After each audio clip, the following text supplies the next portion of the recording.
All right, so tomorrow is going to be the test. You will have a substitute, but same rule applies. She'll have the seating chart. She or he will have the seating chart. Just make sure you sit in the same seat you're supposed to. Make sure you keep your eyes to yourself. Bring a calculator for the test. Everyone will be taking the test since we've had plenty of time.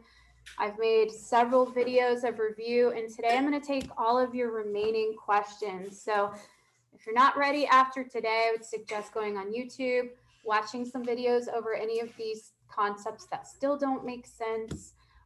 You can watch the videos from this class. They're all posted on Moodle. All right, so I did the breakdown of the test. There are 20 questions on the test. I need to recount, so I'll do that really quick while you guys are taking out paper if you want to copy this down. All right, so on the test there are 12 multiple choice, and I did a breakdown of the type of questions, and I'll explain my abbreviations. So it says perm, com, that's obviously permutation, combination. Those are calculation questions. So you will be calculating permutation and combination for those questions. There's 3 of those where they look like this.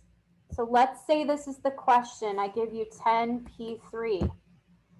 On that question, you would calculate 10p3, and then you would mark your answer. So let's say it's 1020. I just randomly made up these numbers, so I don't actually know what it is.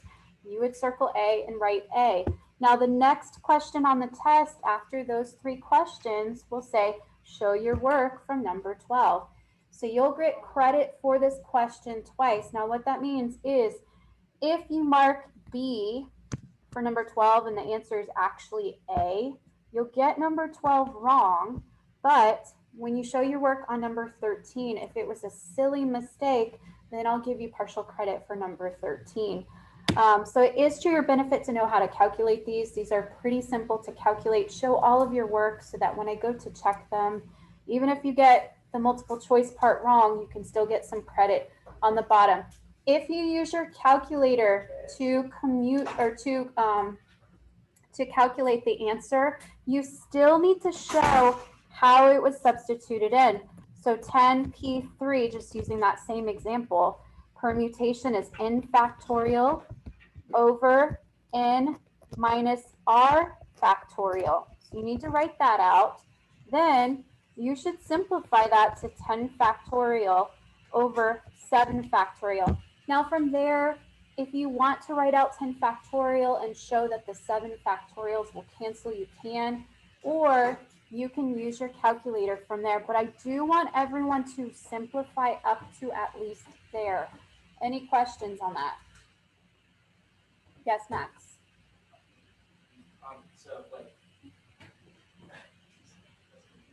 Okay, so for the 10, so how exactly do you know how to verify 10 and 3?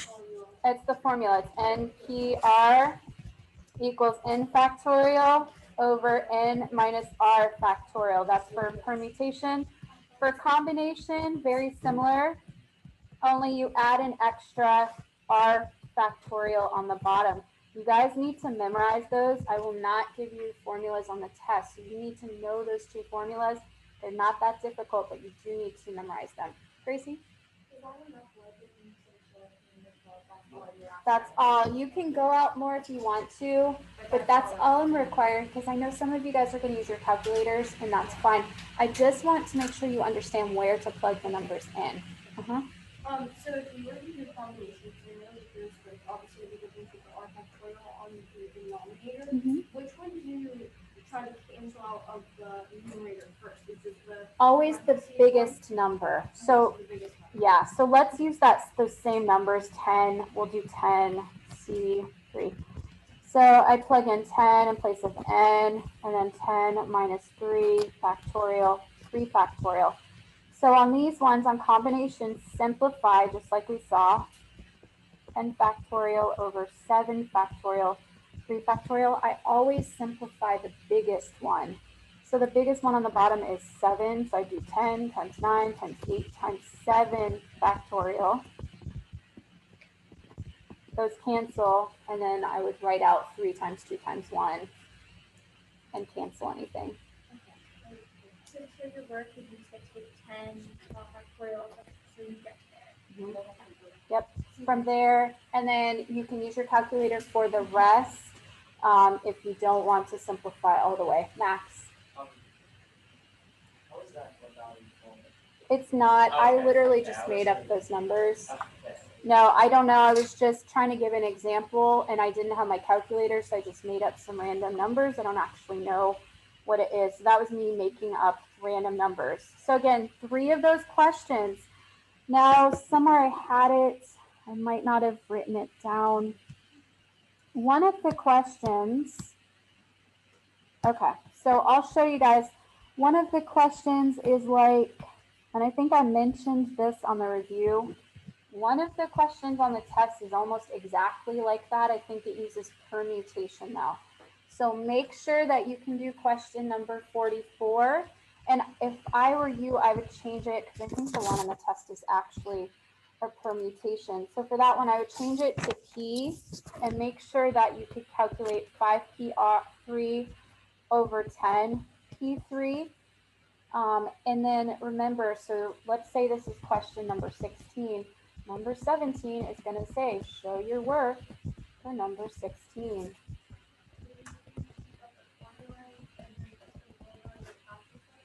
Yes.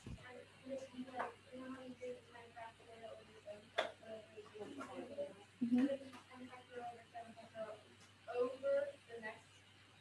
Good question. So I'll just go through it. I'll show you guys how I would calculate this. So in the review, I did the combination, so I'll do the permutation now. So what I would actually do is do them separately. So the first thing I would do is calculate 5P3. Permutation is just n factorial over n minus r factorial. 5 minus 3 is 2, so I would rewrite the 5 times 4 times 3 times 2 factorial. And that would just give us 5 times 4 times 3, which is 60. So I would do them separately. So on the top, we have 60. Then I would go ahead and do 10p3. 10 factorial over 10 minus 3 factorial. That's going to give us 7 factorial. So 10 times 9 times 8 times 7 factorial.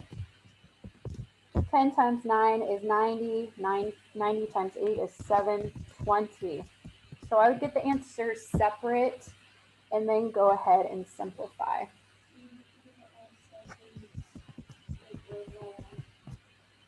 No, you can leave it.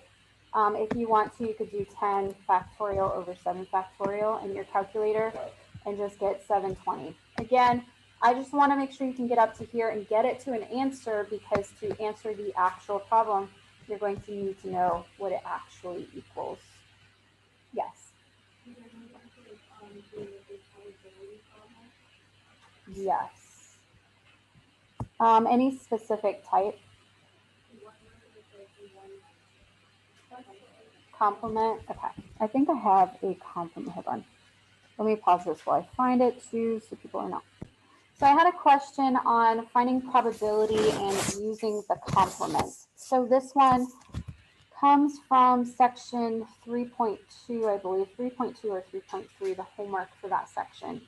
It says a study found that 37% of assisted reproductive technology cycles resulted in pregnancies. 25% of the ART pregnancies resulted in multiple births. So this is when we were talking about given. So they're saying that 37% of women that were given ART technology got pregnant. Then it says of those 37%, 25% of them had multiple births. So this is probability of pregnancy with ART. Let me find it because I don't remember. All right, So it said that the probability of pregnancy with ART was 37%. Now, with probability, we always report it as a decimal, so it's 0.37 in decimal form. And then it said 25% of the ART pregnancies resulted in multiple births. So the probability of having a multiple birth, given that they had ART, is, and again, we're going to report our probability as a decimal form. Questions on how I wrote the probability out. So again, the condition of having a multiple birth was that they were already on ART, assisted reproductive technology. So that's a given. Given that they were receiving ART, they got multiple births. So this is overlap? Yes. Okay.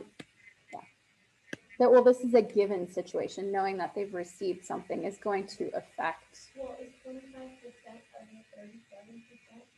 Yeah, so of those 37% of women, a 25% quarter of those women have multiple. have multiple births. Yes. So this is actually a situation where one is dependent on the other. Getting pregnant with multiple births is going to be dependent on the fact that they used ART. So this is a dependency situation. Part A, find the probability that a randomly selected ART cycle resulted in a pregnancy and produced a multiple birth. So let me remind you guys, when you're finding probability of and, with and you multiply, with or you add. So this one we're going to multiply the probability of getting pregnant with ART. What was that probability? Pregnant with ART is right, 0.37. Because it's and, we're going to multiply that with the probability of multiple birth given ART, which is 25. If we multiply those two together, we get 0.37 times 0.25, which is 0.0925. So it's unusual, but it's not out of the question. So let me remind you, probability is a number between 0 and 1. The closer it is to 1, the more likely. The closer it is to 0, the more unusual. Now, if we turn this into percent, just to get a little bit of a better perspective, 9% is more unlikely, but there's still a chance. There's almost a 1 in 10 chance that when you get pregnant with ART, you'll have multiple births. So that's kind of how to decode that in your mind. Yes, we do report probability as a number between 0 and 1, but sometimes it helps when you're thinking about it, thinking about how likely is this, just to turn it into percent, just to give you a better perspective. Does that make sense?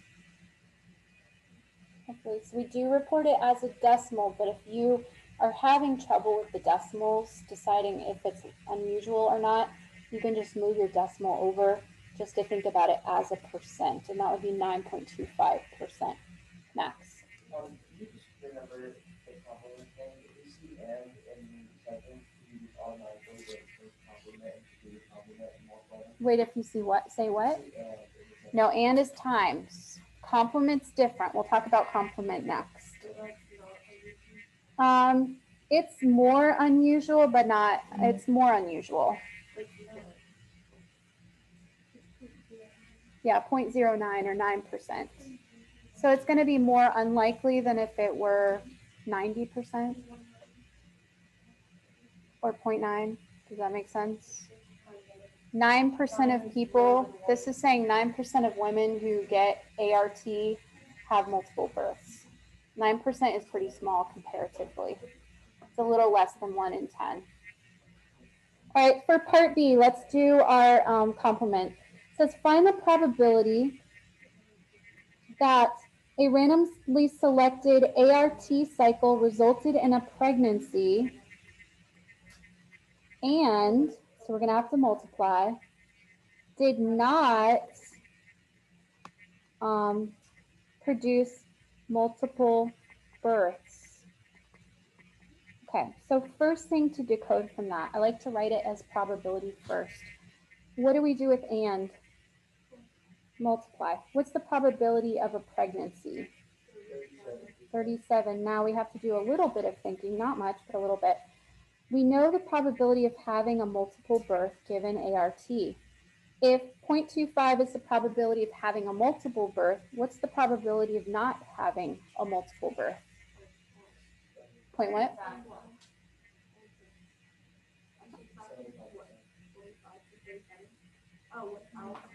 Yeah, so this is just the other side. So if the probability of having a multiple birth is 25%, the probability of not having a multiple birth is 1 minus 0.25. So it's going to be 0.75. That's the complement. To find the opposite of something, subtract its percent or its decimal from 1. 0.37 times 0.75. Because it's and. We want to know the probability of both of it happening, pregnancy and. Right. This one doesn't really say it. So find the probability that a randomly selected cycle that resulted in a pregnancy did not produce. So it doesn't clearly say and. So you kind of have to pick that out. That we need to know that there was a pregnancy, but it didn't have a multiple birth. It doesn't say and. Right, it doesn't say, but it's implied in there. So some of these you have to kind of pick it out to find. Yes.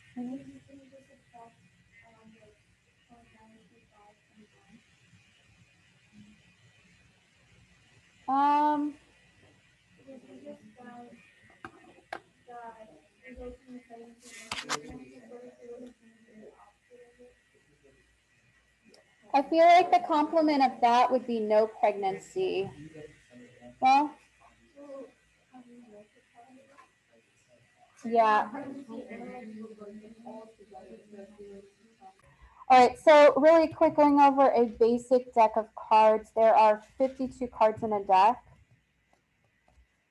Half of those cards are going to be black, meaning 26 are black, and half of the deck is red, meaning 26 of the cards are red. Cards are broken into 4 suits. There are 13 hearts. There's 13 diamonds. There's 13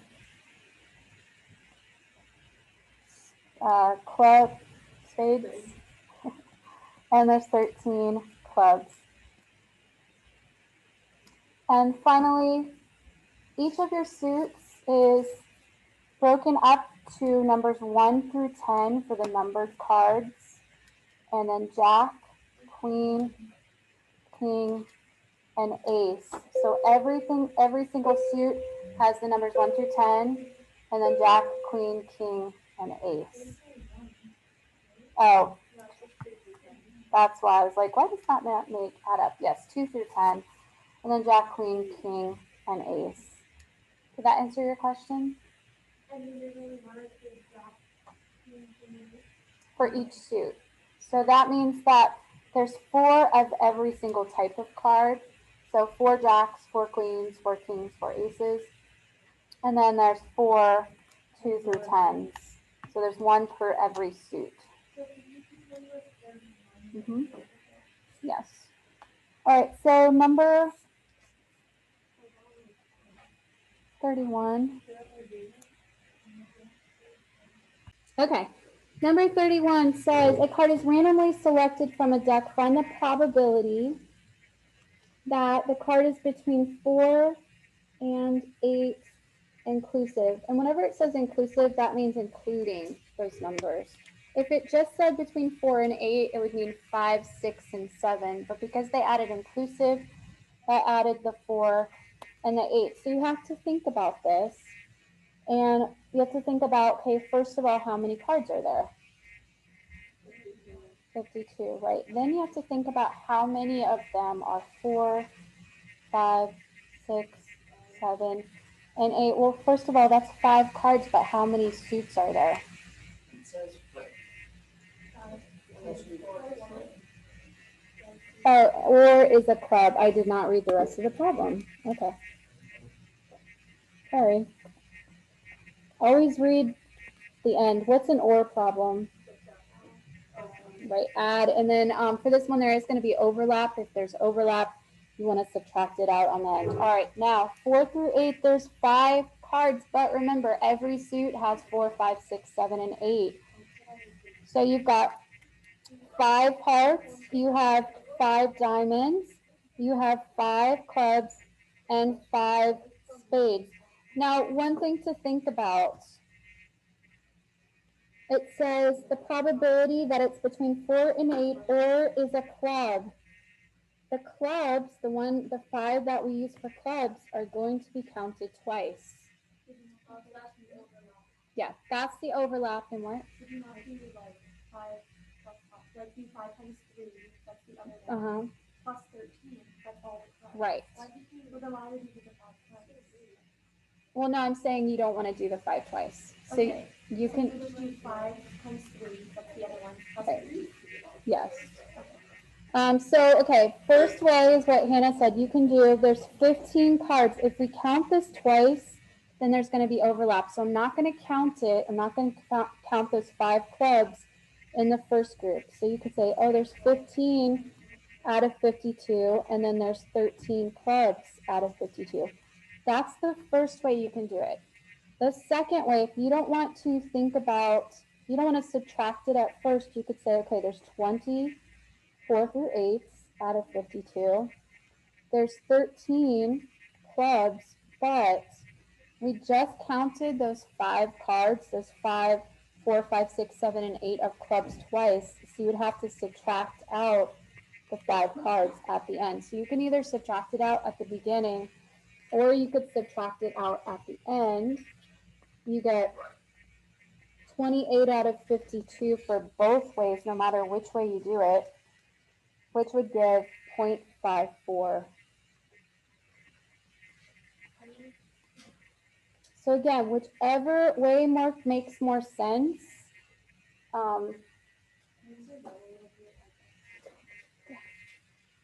If it'll let me. Because you have to think about it. If it can be 4 through 8 or a club, there's a 4, 5, 6, 7, and 8 of clubs. There it goes. So that's why 5 of those clubs are going to overlap. So you have to subtract the 5 out. You can either subtract it when you're adding it initially. That's why I did 15 over 52. Or you can subtract it at the end like I did on this one. Both ways should give you the same answer. Yes. Well, there would be a question where it's like, you have to think about you take one and then, like, the total becomes less, then you take another. Yeah, possibly. But questions like that are going to be cards where you're taking one. So actually think, did you guys ask for number, that's not the one I was looking for.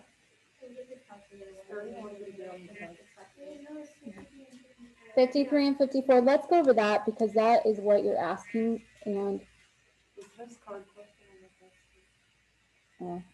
there's a card question, but I don't.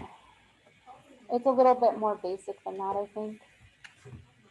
All right. 53. In a state lottery, you must select 5 numbers in any order out of 40 to win the top prize.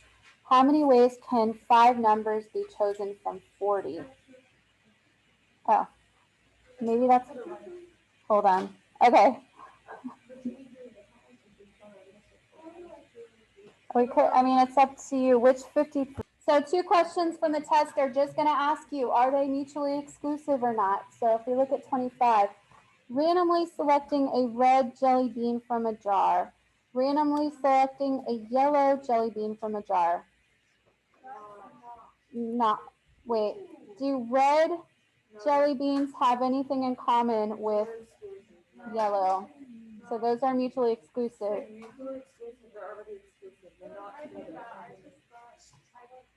So it means, do they have any outcomes in common? If you get a red jelly bean, there's nothing in common with getting a yellow jelly bean. Right. All right, 27, guys, focus. We're almost done.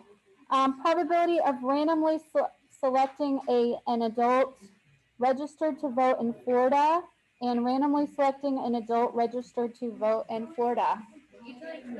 Usually exclusive, right. Right. So those are very straightforward. And I've gone over number 26 2 times. Yes.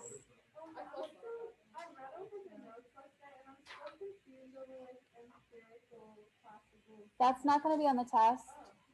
Basically, classical has an equal likelihood of happening. So cards, dice, flipping coins, those are all classical. Empirical deals with data that's been collected. So they actually collect the data and then give you the statistics for that. Gracie?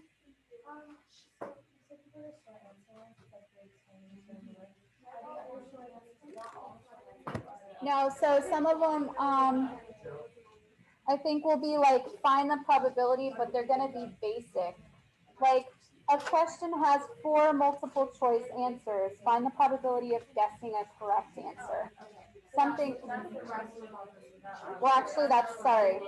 Hold on. Find the probability of something basic given a chart. Like, what's the probability of being male? You go to where it says male and divide the parts by the whole. Right. Yeah. And sample space. There's one question on sample space. Yes.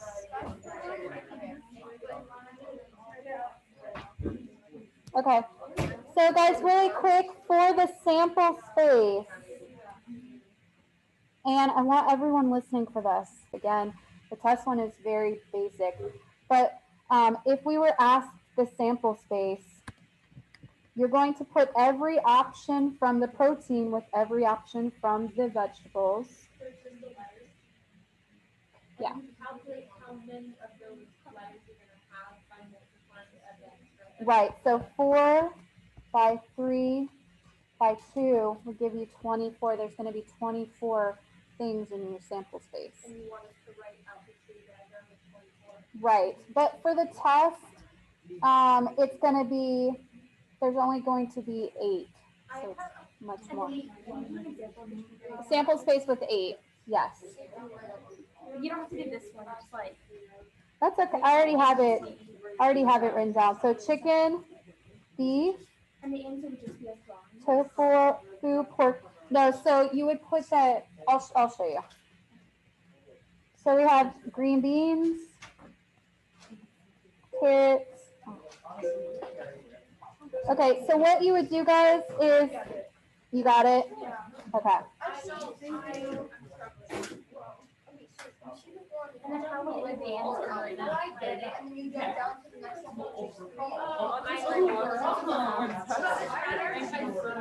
You're welcome. Yes. You go like this, I was doing it yesterday. You circle it like this, and then circle it like this. Yes. And then you keep circling down, down, and then Yes. the bottom row should have the sample, the important on the bottom. That should be the final one. I don't know where they stop. Yeah, so just do like first those, then, But oh wait, sorry, yeah, then those. exactly. It gets Then, a little, yeah, but I get what you're saying now. okay. And so how many of those are there?